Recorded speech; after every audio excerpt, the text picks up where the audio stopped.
श्रीराम श्री ब्रह्मचैतन्य गोंदवलेकर महाराज यांचे दैनंदिन प्रवचन आज 14 नोव्हेंबर. प्रपंच भगवंताचा आहे, जाणून करावा. हे जे सर्व जग दिसते त्याला कुणीतरी नियंता आहे असे तुम्हाला वाटते का? एखाद्या नास्तिकाला विचारले की हे जग कुणी निर्माण केले तर तो काय सांगेल? तर 5 भौतिक तत्वापासून याची उत्पत्ती झाली आहे. पण ही तत्वे कुणी निर्माण केली त्यावर तो सांगेल ते मात्र काही कळत नाही. पण जे कळत नाही त्यालासुद्धा कुणीतरी करता हा असलाच पाहिजे. म्हणून देव नाही हे कोणालाही म्हणता येणार नाही. जिथे सध्या वस्ती नाही तिथेही मंदिरे बांधलेली आपण पाहतो. आणि ती कुणी बांधली याचा तपास करू लागलो असताना बांधणारा कोण हे जरी समजले नाही तरी ज्या अर्थी ती आहेत त्या अर्थी त्यांना कुणीतरी बांधणारा आहेच. म्हणून काय की जगाचा कुणीतरी करता हा असलाच पाहिजे. तो कोण हे आपल्याला समजत नाही इतकेच. आपण संसारात वागतो त्याप्रमाणे मुले खेळामध्ये खेळ थाटतात, खेळामध्ये लग्न लावतात, त्यांचा सर्व सोहळा करतात, बाहुलीचे सर्व संस्कार ते करतात. त्यांच्या खेळामध्ये बाळंतपण होते, मुले होतात, सर्व काही करतात.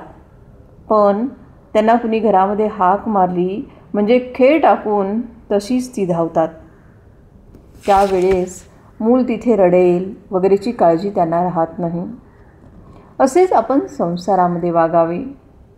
जर सर्वच देवाने केले आहे तर त्याचे पालनही तोच करतो आणि संसार करणाराही तोच आहे. तर मग आपल्याला तरी त्याने दिलेल्या संसारामध्ये काही बरे वाईट झाले म्हणून सुखदुःख मानण्याचा काय अधिकार आहे?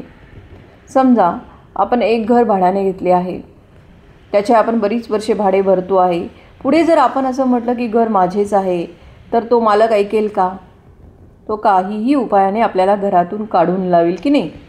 तसेच आपले प्रपंचामध्ये झाले आहे. जो प्रपंच आपल्याला त्याने भाड्याने दिला आहे तो आपण आपलाच म्हणून धरून बसलो.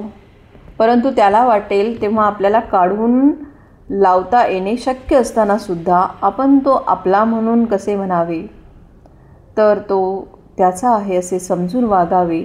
आणि जेव्हा तो आपल्याला न्यायला येईल तेव्हा जाण्याची तयारी ठेवावी. म्हणजे संसारातील सुखदुःख जे आहे ते बाधत नाही. आपण भजनाला लागलो तर प्रपंच कसा चालेल याची काळजी करू नये. भजनाला लागल्यावर तुकाराम महाराजांसारखे झालो तर वाईट काय?